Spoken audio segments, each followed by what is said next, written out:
nareo rehetra tribut hoan'lolosiny tara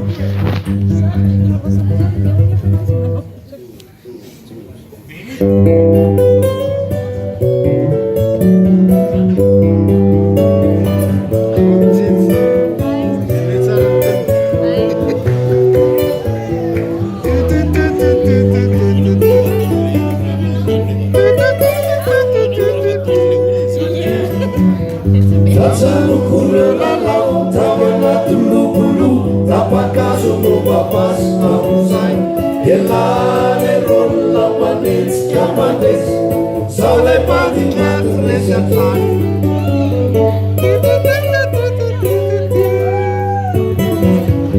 akalas talerin fanekena fanawonan yalantina ireo kanetunubakukuni maran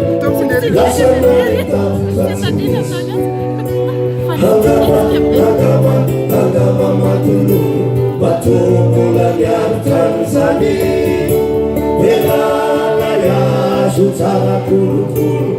Ejaka kya puza kamala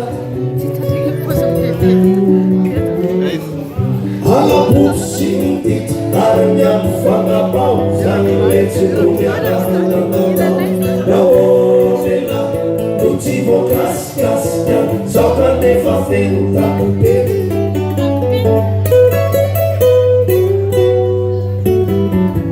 Ravolas pontis Kanto kasiyake Kamu fatka tiapati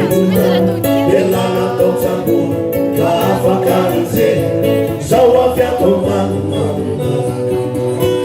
Agama matulu Batumula biartanzani Velala ya sutara kurukuru Ejakaja pusa kamangati Tunga-punga sararita nyara kantutu Kanfuti kiata pontis Eyasuni safit Vita chanya biantuan Savo uzuna itanti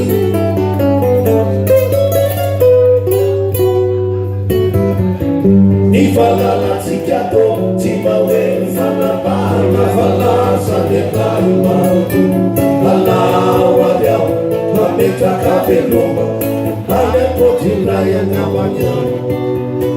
Mazavan Ilala narudaf Sili al-kaituni Mazavan Ilala narudaf Karafuni masorof yalemu